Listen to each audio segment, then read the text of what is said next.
Alhamdulillah, alhamdulillahilladzi nawwara qulubal mu'minina bil ma'rifati fatma'annat qulubuhum bit tauhid. Asyhadu an la ilaha illallah wahdahu la syarika lah, ya'lamu ma fis samawati wa ma fil ardi wa huwar raqibul majid. Wa asyhadu anna Muhammadan abduhu wa rasuluh alladzi anara al-wujuda bi nuri dini wa syari'atihi ila yaumil wa'id.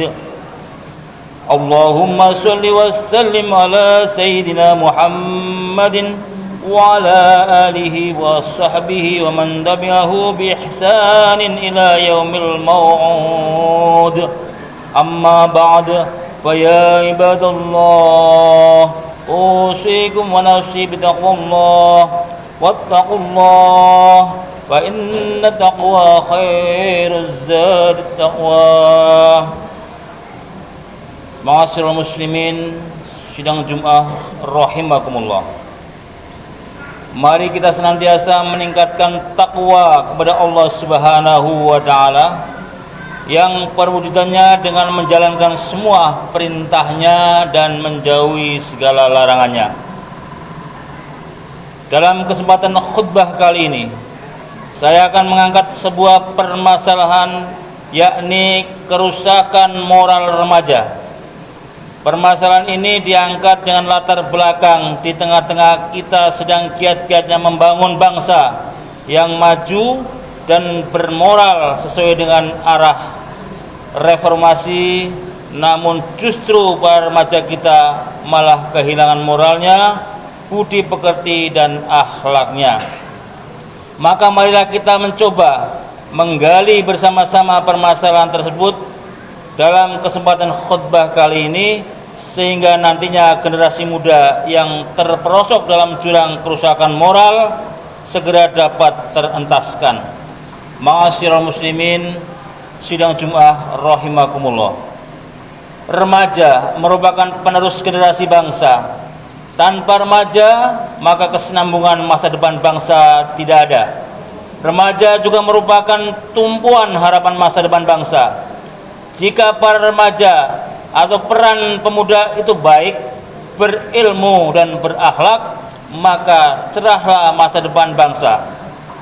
Tetapi bila yang terjadi sebaliknya, maka akan suramlah masa depan bangsa tersebut.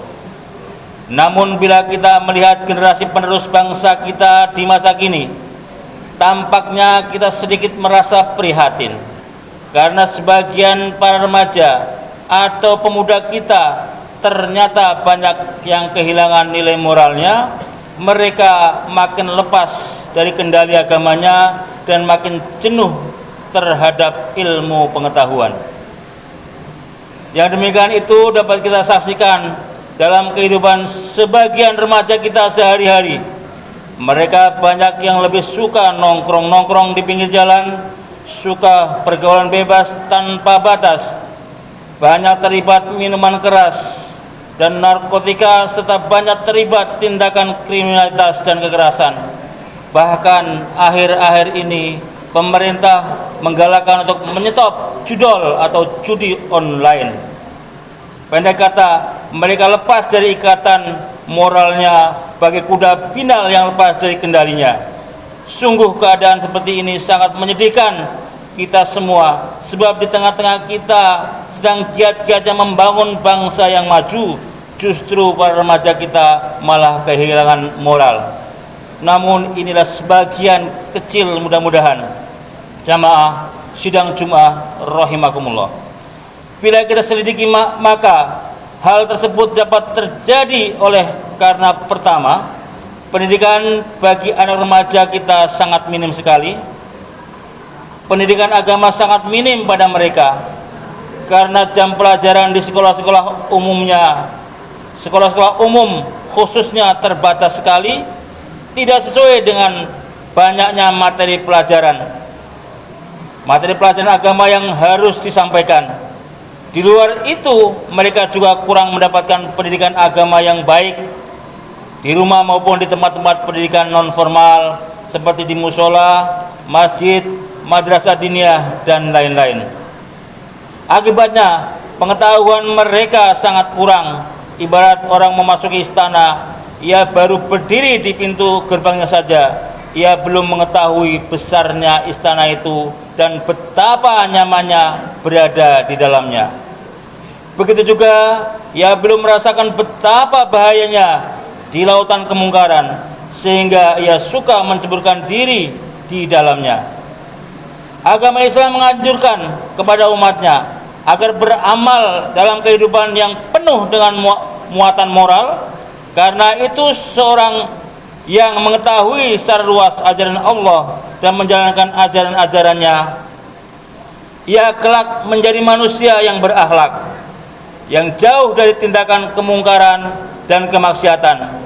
Salah satu bukti, misalnya tidak ada anak yang rajin sholat, ia melakukan kejahatan itu, maka dapat ditegaskan bahwa agama merupakan satu-satunya jalan keluar yang dapat mengatasi rusaknya moral para generasi muda.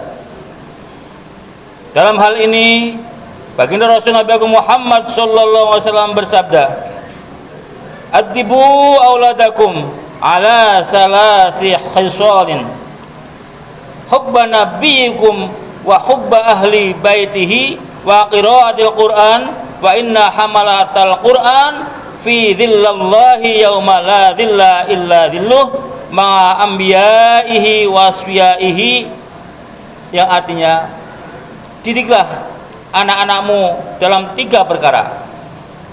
Pertama, mencintai nabimu, mencintai ahli baitnya, dan membaca serta mempelajari Al-Quran. Maka sesungguhnya mengamalkan kandungan Al-Quran berada pada ruangan Allah di hari tidak ada perlindungan kecuali perlindungan darinya, bersama para nabi dan orang-orang bersih. Hadis riwayat Ad-Dailami. Ma'asyiral muslimin sidang Jumat rahimakumullah.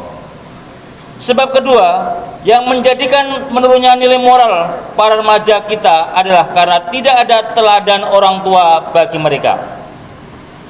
Ada seorang remaja menjadi muak terhadap pendidikan agama dan enggan menjalankan ajarannya karena mereka melihat orang tuanya sendiri sebagai muslim tak peduli dengan agama dan tidak menjalankannya. Demikian pula ada yang benci terhadap ajaran agamanya, tidak sesuai dengan pelajaran yang disampaikannya. Bagaimana seorang dapat menjalankan ajaran agama secara baik sedangkan orang tua dan gurunya tidak memberikan teladan agama kepadanya? Islam menganjurkan kepada umatnya agar mulai dari diri sendiri memberi contoh baik sebelum mengajak kebajikan kepada orang lain, sebab dengan cara itulah orang lain akan dapat mengikutinya. Salah satu keberhasilan Rasulullah SAW dalam berdakwah adalah karena beliau telah memberikan keteladanan yang baik kepada para sahabatnya dan kaum muslimin pada umumnya. Karena itu, marilah kita memulai dari diri kita sendiri, berbuat kebajikan sebelum menyuruh anak-anak kita atau orang lain berbuat kebajikan. Dalam hal ini, keteladanan Rasulullah SAW tersirat dalam Al-Quran surat Al-Ahzab ayat 21. A'udzubillahi minasyaitonirrajim. Laqad kana lakum fi Rasulillahi uswatun hasanatun liman kana yarjullaha wal yawmal akhir wa dzakarallaha katsira. Artinya, wallahu a'lam bimuradih, sesungguhnya telah ada pada diri Rasulullah itu suri tauladan yang baik bagimu, yaitu bagi orang yang mengharap rahmat Allah dan kedatangan hari kiamat, dan dia banyak menyebut asma Allah. Jika Rasulullah memberikan teladan yang baik, maka kita pun sudah seharusnya memberikan contoh kepada anak-anak kita yang baik. Sidang Jumat rahimakumullah.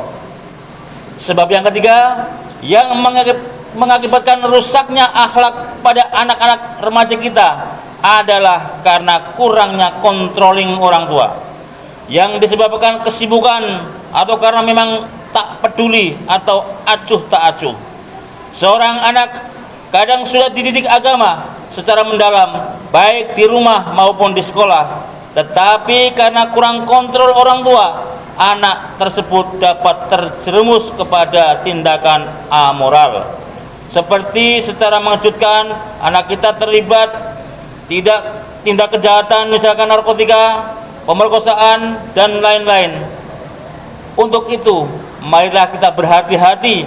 Meskipun anak-anak kita sudah cukup banyak mendapatkan pendidikan agama, namun perlu diketahui bahwa jiwa remaja adalah jiwa yang telah mengalami pubertas, sedang mencari identitas diri, ingin serba menonjol dan lain-lain. Kadang-kadang dorongan emosinya atau nafsunya lebih kuat daripada pertimbangan akalnya.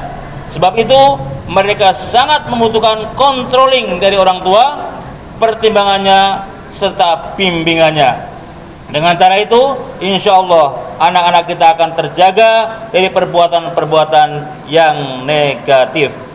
Dalam hal kontrol, Allah berfirman, ya ayyuhalladzina amanu qu anfusakum wa ahlikum naro. Artinya, hai orang-orang yang beriman, peliharalah dirimu dan keluargamu dari api neraka. Yang dimaksud menjaga keluarga dalam ayat tersebut adalah jangan sampai anggota keluarga kita mengerjakan perbuatan dosa atau amoral yang menyebabkan mereka tersiksa kelak di akhirat nanti. Jamaah sidang Jumat rahimakumullah.